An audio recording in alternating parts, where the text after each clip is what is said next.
کا پہلو نبی کی آخری آرام گاہ، جن کا پہلو نبی کی آخری آرام گاہ، جن کے حجرے میں قیامت تک نبی ہو جا گزین، جن کے حجرے میں قیامت تک نبی ہو جا گزین، جو ام المومنین بنت امیر المومنین، آستان کا فرشتوں کی زیارت کا ہے، آستان کا فرشتوں کی زیارت کا ہے، کیونکہ اس میں جلوہ فرما ہے امام المرسلین، کیونکہ اس میں جلوہ فرما ہے امام المرسلین، جو ام المومنین بنت امیر المومنین، جو ام المومنین بنت امیر المومنین، اور آپ کے دولت قضا میں دولت دارین ہے، آپ کے دولت قضا میں دولت دارین ہے، اس زمین پر پھرنا کیوں قربان ہو عرش بری، اس زمین پر کیوں نہ ہو قربان ہو عرش بری، اس زمین پر پھرنا کیوں قربان ہو عرش بری، جو ام المومنین بنت امیر المومنین، اور سالی کے خستہ تمہارا کو ہے نالائق، مگر سالی کے خستہ تمہارا کو ہے نالائق، مگر باپ بیٹے کو اپنے سے جدا کرتی نہیں، باپ بیٹے کو اپنے سے جدا کرتی نہیں، اس مبارک ماں پہ صدقے کیوں نہ ہو سب اہل دین، جو المؤمنين بنت امیر المؤمنین جو ام المؤمنین بنت امیر المؤمنین.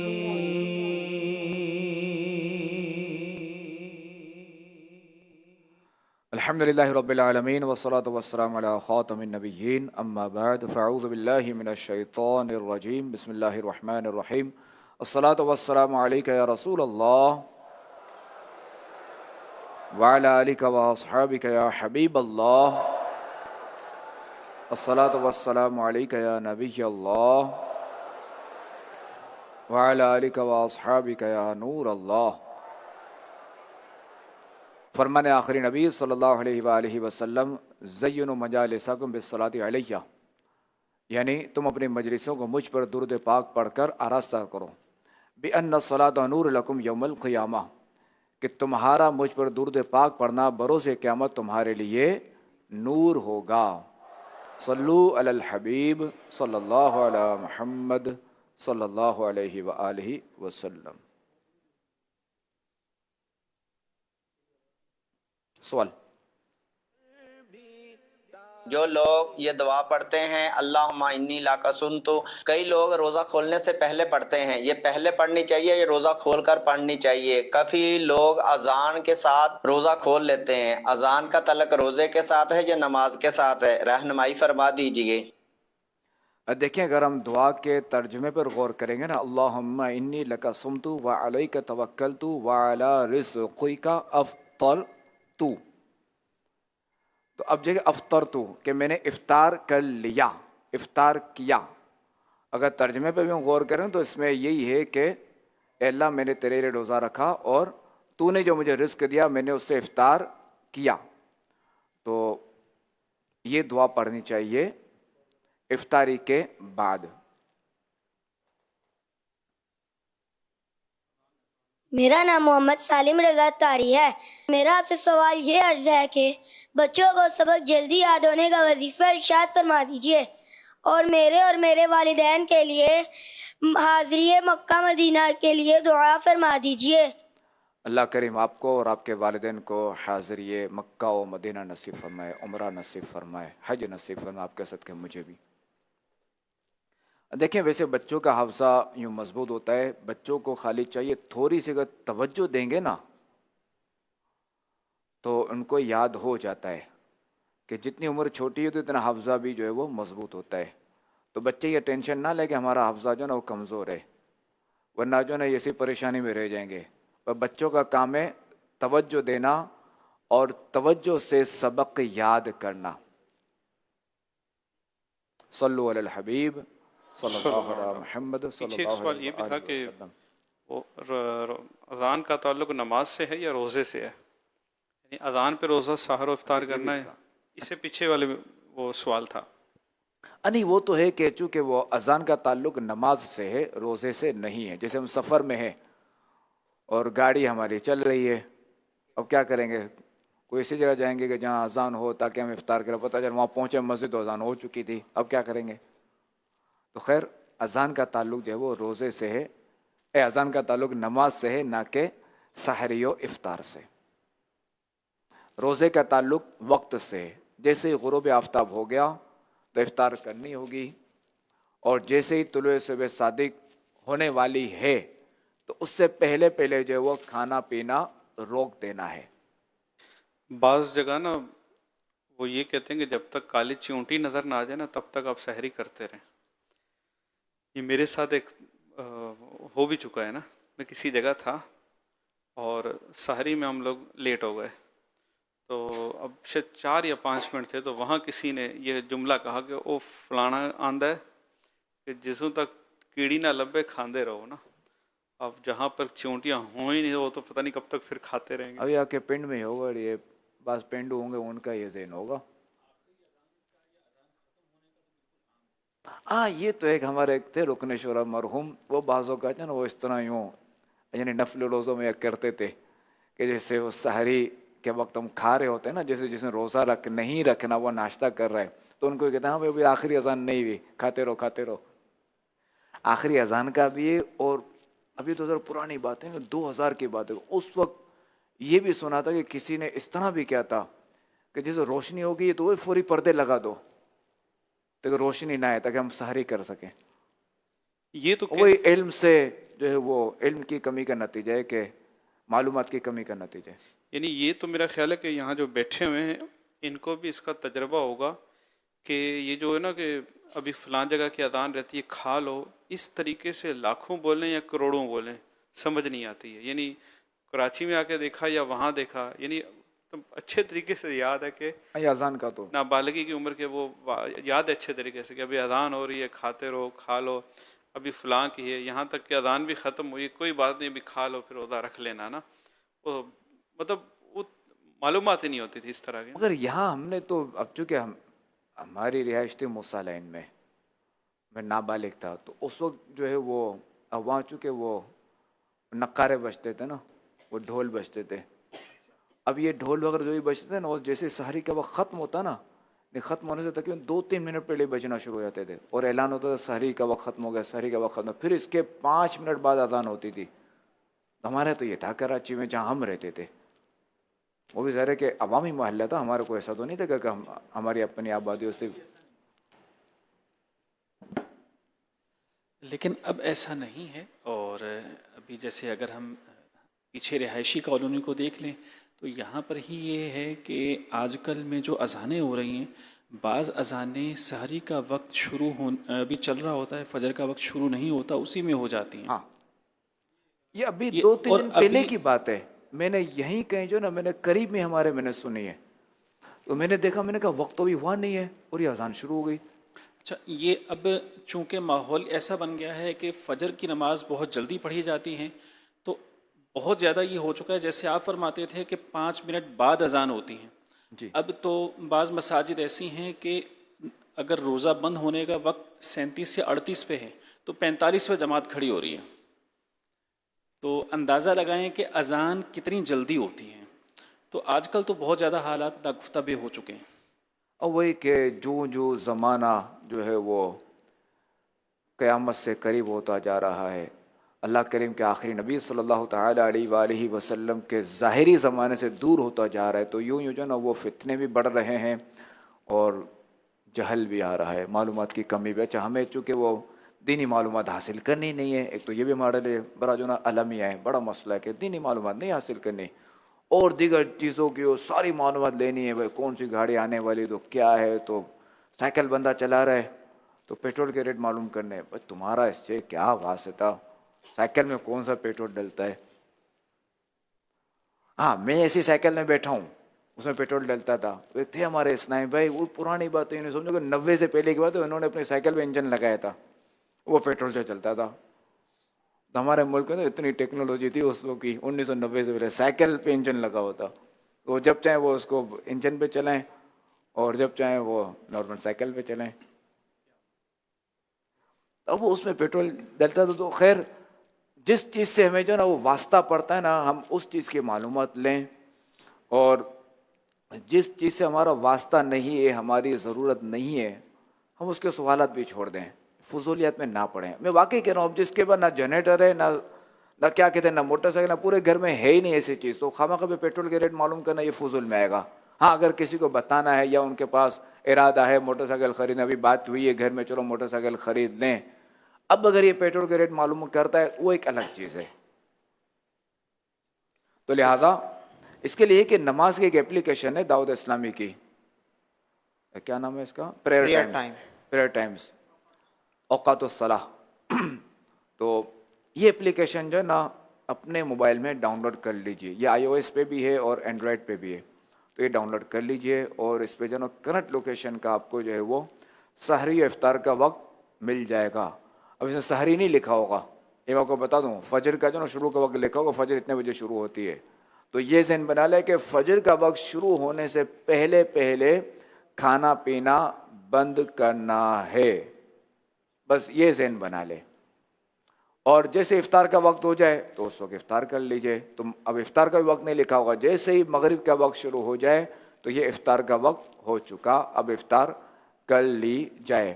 اب پہلے تو ہمیں جو یاد ہے کہ گھڑیوں کی وجہ ہمارے مسائل ہوتے تھے کہ گھڑیاں ہمیں جو نا بعض اوقات جو ہے وہ ریڈیو سے اور دیگر چیزوں سے ملانی پڑتی تھی, چونکہ گھڑی ہے نا, تو گھڑی جو ہے وہ اس میں یہ مسئلہ رہتا ہے کہ یہ گھڑی جو ہے وہ آہستہ آہستہ آہستہ سب پیچھے ہو جاتی ہے.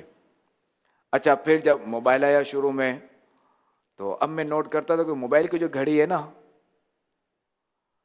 تو اس گھڑی کو اور اس موبائل کو ٹیلی کریں تو موبائل کی گھڑی میں فرق ہوتا تھا کہ موبائل میں ٹائم آگے پیچھے ہوتا تھا کیونکہ گھڑی میں کم ہوتا تھا. اب جب سے اسمارٹ فون آ گئے, جہاں دیکھیں اس کے نقصان آتے ہیں تو وہاں یہ سے فوائد ہیں. اب جب سے اسمارٹ فون آ گئے ڈائریکٹ جی پی ایس سے ٹائم اٹھا لیتا ہے. اب ہمیں گھڑیاں درست کرنے کی ضرورت نہیں ہے. البتہ میں پھر بھی اپنے پاس اپلیکیشن میں جو نا سیکنڈز کا میں آپشن رکھتا ہوں. اس میں ایک اپلیکیشن آتی ہے ہر موبائل فون میں, یہ آپشن ہوتا ہے کہ سیکنڈز کا آپشن, تاکہ جو ہم اس کو اس گھڑی کو جو ہاتھ والی گھڑی سے 0-0 کر لیں. ابھی میں نوٹ کرتا ہوں کہ اس گھڑی میں جو وہ ایک وقت آتا ہے, اس کے بعد جو نا فرق آنا شروع ہو جاتا ہے. جی, حالانکہ یہ اوریجنل ہے. یہ تو موبائل جو ہے نا وہ ڈائریکٹ جی پی ایس سے اٹھا لیتا ہے. تو یوں ہمارے لیے ابھی فی زمانہ دیکھا جائے تو آسانی ہو گئی ہے. یہ آج کل کے دور کے لیے تو یوں آسانی ہو گئی ہے. ورنہ واقعی پہلے آزمائش ہوئی, پہلے ہمیں جو نا 5 منٹ پہلے جو نا وہ سحری بند کرنی ہوتی تھی. اب جو وہ 2 منٹ کر دیا, 2 سے 2.5 منٹ کہ بیٹی کے اتنی دیر پہلے بند کر دو. خیر, اگر دینی ماحول ہوگا تو یہ سب جو ماحول بھی ہونا چاہیے اور جذبہ بھی ہونا چاہیے معلومات کا. تو جذبہ جو ہے نا وہ رہنمائی کرتا ہے. اب بندہ جو ہے نا وہ پورا دن بھوکا پیاسا رہے اور افسوس یہ کہ اس کو ثواب ہی نہ ملے, اور افسوس یہ کہ اس کا فرض ہی ادا نہ ہوا, تو یہ تو ظاہر ہے کہ وہ اچھا. اب میں اس پہ یہ غور کروں, چونکہ اب اگر مثال کے طور پہ اگر وہ اپنے کم علمی کی وجہ سے بھی جو ہے وہ ٹھیک ہے فجر تک وہ کھاتا رہا, یہ غلط ہے فجر تک کھاتا رہا, پھر بھی چونکہ اسے پورا دن روزہ دار کی طرح رہنا واجب ہے. اب اگر یہ مسئلہ پتہ ہوگا اور یوں اگر چھوڑے گا تبھی ثواب کا تو حقدار ہوگا, تو وہ میں ثواب والا جو ہے نا وہ مائنس کرتا ہوں, میرا جملہ واپس لیتا ہوں. البتہ یہ تو افسوس رہے گا کہ اس کا فرض اس کا ادا نہ ہوا, یہ تو افسوس رہے گا. تو پھر ہم تھوڑا سا علم حاصل کر لیں نا, تھوڑا سا, زیادہ بھی نہیں, کہ یہ نہیں ہے کوئی بڑی بڑی کتابیں پڑھنی ہے. فیس ہمارا کتابیں بھی آپ کے لیے آسان ہو گئی ہے کہ اب آپ کو جو ہے وہ جانا نہیں ہے خریدنے کے لیے. آپ نے موبائل اپلیکیشن موبائل ہی میں ڈاؤن لوڈ کر لی, فیضان رمضان ڈاؤن لوڈ کر لی کتاب, اور یہ آپ جو پورا یہ احکام روزہ میں سارے مسائل آپ دیکھ سکتے ہیں.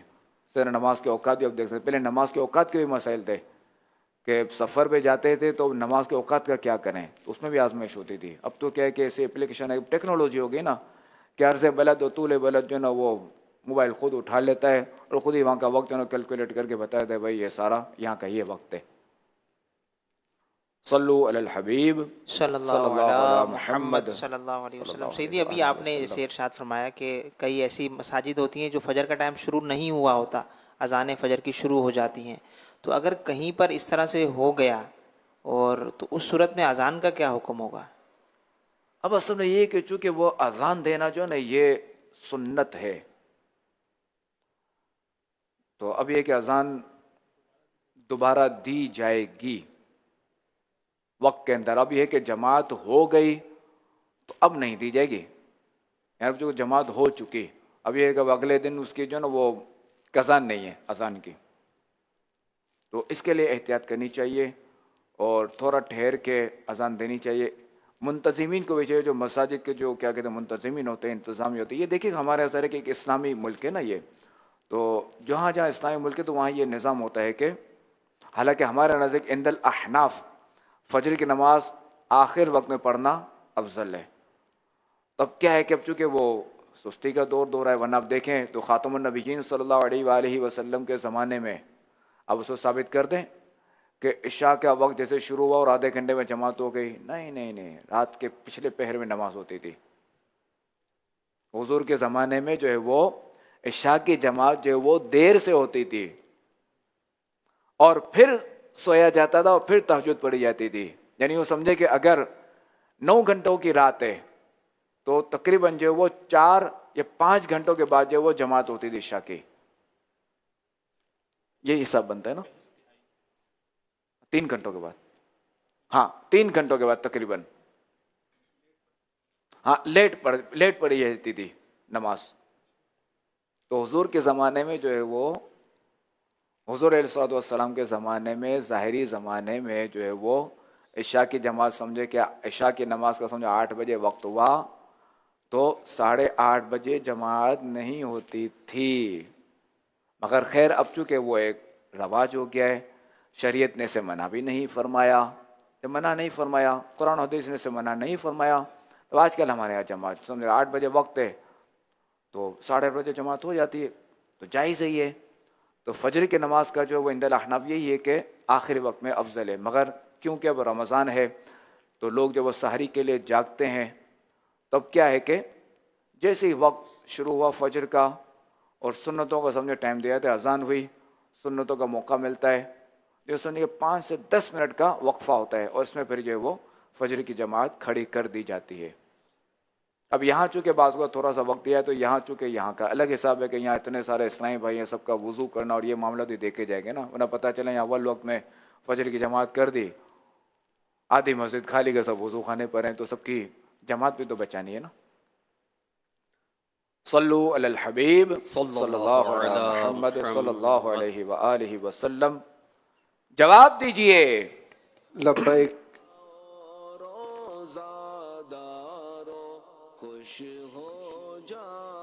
آج رمضان کی 17 تاریخ ہے, تو آج کا جو دن ہے یہ کس واقعے کی یاد دلاتا ہے؟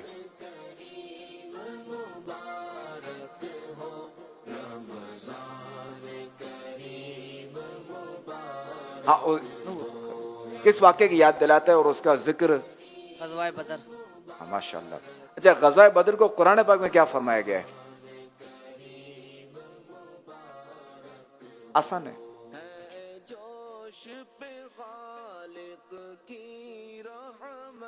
یوم الفرقان. اپنا نام وغیرہ بتائیے, کہاں سے ہیں, 1 ماہ کے لیے ہیں یا کیا؟ میرا نام محمد حافظ ستاری ہے, میں حافظ آباد سے 1 ماہ کے اعتکاف کے لیے آیا ہوں. ماشاءاللہ. اب بول دیں یوم الفرقان. یوم الفرقان. جواب درست ہے, یعنی فرق کرنے والا دن. اچھا, ایک سوال ہے تھوڑا سا مشکل ہے کہ غزوہ بدر میں مسلمانوں کے پاس جو جنگ کا سامان تھا, مثلا اونٹ, گھوڑے, تلواریں, زریں, تو ان کی تعداد کیا تھی؟ ان میں سے کسی کی بھی اگر ایک کی بھی تعداد بتا دیں گے نا تو کام چل جائے گا. السلام علیکم ورحمۃ پورا اللہ. بتانا تو اچھا ہے. وعلیکم السلام ورحمۃ اللہ وبرکاتہ.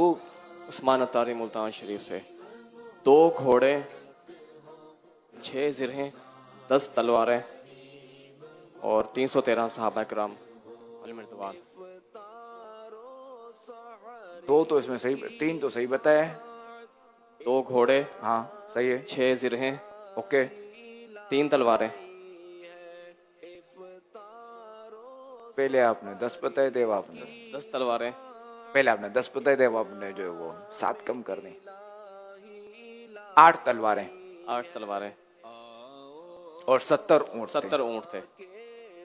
جواب درست مان لیا جاتا ہے. جناب یہ دوبارہ دوہرا دیں.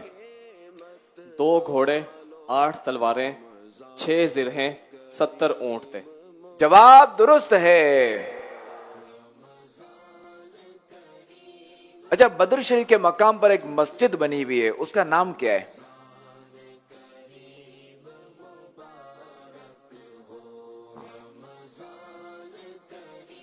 السلام علیکم ورحمۃ اللہ وبرکاتہ. وعلیکم السلام ورحمۃ اللہ وبرکاتہ. سید عمار بخاری, ضلع ناروا سے 1 ماہ کے اعتکاف کے لیے حاضر. ماشاءاللہ. مسجد عریش. جواب درست ہے. اچھا, کوئی یہ بتا سکتا ہے کہ مسجد عریش سے مراد کیا ہے؟ آپ ہی بتائیں گے. شاہ صاحب چلیں, میں نہیں سے لے لیں. اس جگہ پہ نبی اسلام نے اپنا خیمہ نصب کیا تھا. ماشاءاللہ. اور عریش کے معنی صاحبان, تو یہاں جو نا وہ کھجور کی کچھ چھت وغیرہ ڈالی گئی تھی یا چھپڑا کوئی ڈالا گیا تھا, پھر اس کے بعد میں یہ مسجد بنی ہے. ماشاءاللہ. اچھا ابو جہل کو قتل کرنے والے ننھے مجاہدین کے نام بتائیے.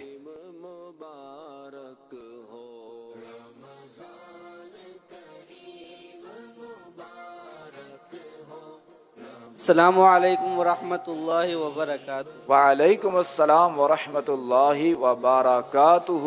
محمد فیضان حیدرآباد سے. حضرت معاذ اور حضرت معوذ رضی اللہ تعالی عنہما.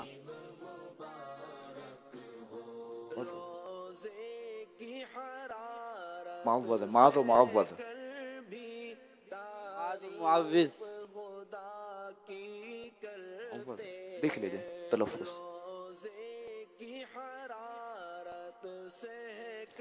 جواب درست ہے. اب معوذ بھی بول دیں. معاذ اور معوذ. حضرت معاذ اور حضرت معوذ رضی اللہ تعالی عنہما. حضرت معاذ اور حضرت معوذ رضی اللہ تعالی عنہما. جواب درست ہے. اچھا ابو جہل کا سر کاٹنے والے صحابی کا نام بتائیں.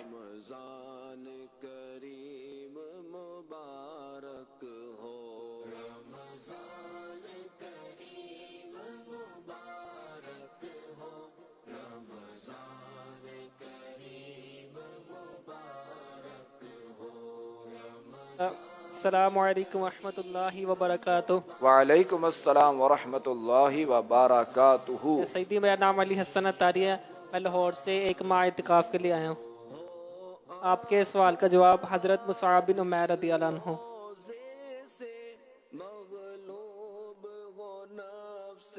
نہیں کوئی اور. اچھا ہوا یوں تھا کہ حضرت معاذ و معوذ نے جو شدید زخمی کر دیا تھا. پھر ان صحابی رضی اللہ تعالیٰ عنہ نے جو نا وہ پورا کام کیا تھا. اچھا دونوں تلفظ درست ہے. معوذ بھی اور معوذ بھی. اس میں فائل. السلام علیکم ورحمۃ اللہ وبرکاتہ. وعلیکم السلام ورحمۃ اللہ وبرکاتہ. ابو جہل کا سر قلم کرنے والے حضرت معوذ رضی اللہ تعالیٰ عنہ تھے. یہ تو ننھے مجاہدین تھے. حضور آج آپ ہمیں بتا دیں تاکہ ہمیں آئندہ انشاءاللہ یہ یاد رہے گا. دیکھیں ان کا نام جو ہے نا وہ کئی روایتوں میں آتا ہے, بالخصوص فقہ حنفی میں. السلام علیکم ورحمۃ اللہ وبرکاتہ. وعلیکم السلام ورحمۃ اللہ وبرکاتہ. نصیر اتاری سیالکوٹ سے حاضر ہوا ہوں. مرحبا. حضرت عبداللہ بن مسعود رضی اللہ عنہ. جواب درست ہے. اچھا غزوہ بدر میں مسلمانوں کے کتنے افراد شہید ہوئے اور کفار کے کتنے مارے گئے؟ یہ بھی تھوڑا سا مشکل ہے.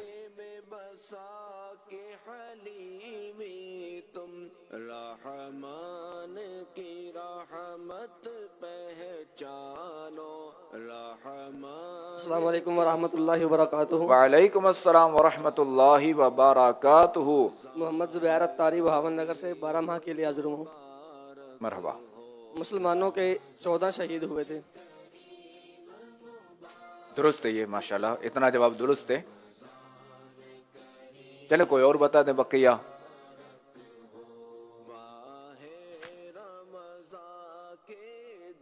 ستر کفار تھے. 70 کفار مارے گئے تھے یہ بول دیجیے. 70 کفار تھے جو مارے گئے تھے. جواب درست ہے.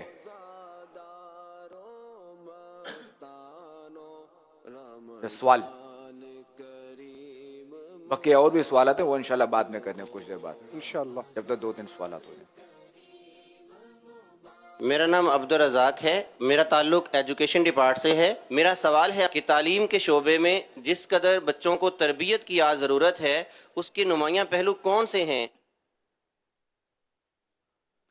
مین جو ہے وہ اخلاقی تربیت ضروری ہے. اگر اخلاق درست ہوئے تو یہ ہے کہ بچہ جو ہے نا وہ ترقی بھی کرے گا. جبکہ آپ سمجھتے ہیں کہ ہمارے ہاں جو اس وقت جو حالات ہیں کہ بدقسمتی سے جو ہے وہ کیونکہ جہاں دنیاوی تعلیم وہاں کی میں بات کروں وہاں کے جو حالات ہیں بڑے حالات خراب ہیں. یعنی جو بھی اس طرح کی چیزیں یا نشے وغیرہ چیزیں ساری وہاں ہو رہی ہیں اور بھی دیگر خرافات وغیرہ. تو چونکہ ان کو کہا جاتا ہے قوم کے معمار. جب ہمارے قوم کے معمار ہی ایسے ہوں گے تو ہمارا ملک ترقی کیسے کرے گا؟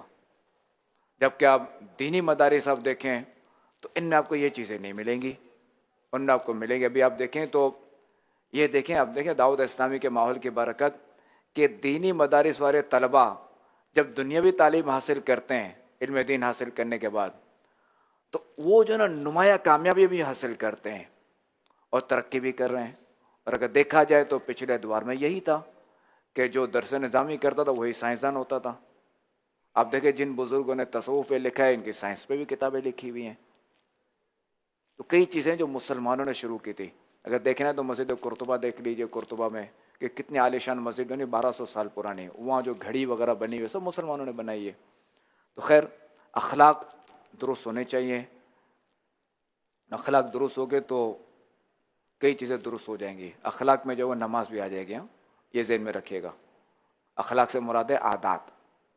جب عادت میں ہماری نماز شامل ہو جائے گی، سچ بولنا شامل ہو جائے گا، بڑوں کا ادب شامل ہو جائے گا، چھوٹوں پر شفقت شامل ہو جائے گی، اساتذہ کا احترام شامل ہو جائے گا، تو ساری چیزیں درست ہو جائیں گی. صلو علی الحبیب صلی اللہ علیہ محمد صلی اللہ علیہ وآلہ وسلم.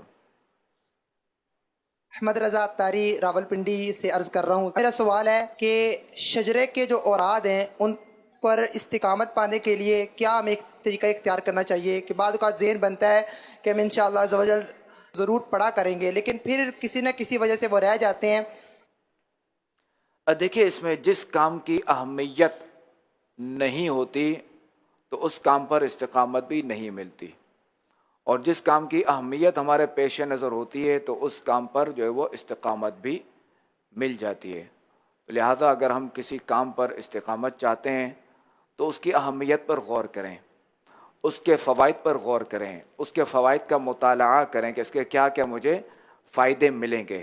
جب اس کا مطالعہ کریں گے تو آٹومیٹکلی جو وہ ذہن جو ہمارا مضبوط بنے گا. جب ذہن مضبوط بنے گا تو انشاءاللہ الکریم استقامت بھی ملے گی.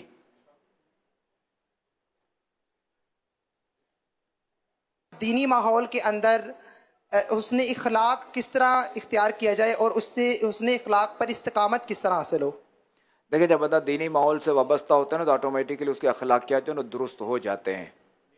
دینی ماحول ہی ہے کہ جو والدین کا ادب و احترام کرنے کی جو ادب و احترام کرنے کا ذہن دیتا ہے.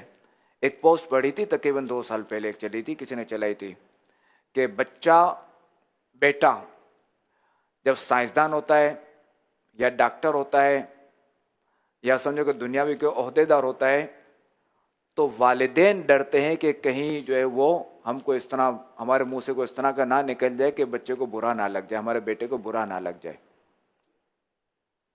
یہی بچہ دینی ماحول والا ہوتا ہے، یہی بیٹا دینی ماحول والا ہوتا ہے، مسجد کا امام ہوتا ہے، مؤذن ہوتا ہے، عالم دین ہوتا ہے، مفتی ہوتا ہے، دینی ترقی والا ہوتا ہے.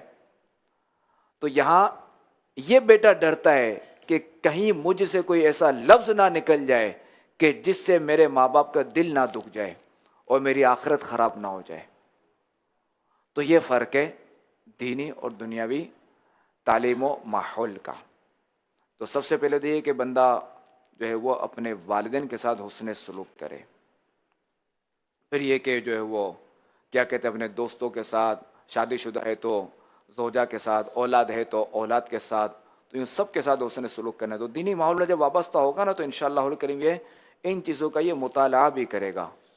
اس کے لیے کتاب ہے مکارم الاخلاق. اس کا ترجمہ کیا ہے؟ اس کا ترجمہ ہے مکارم الاخلاق، حسن اخلاق، اس کا اردو میں نام ہے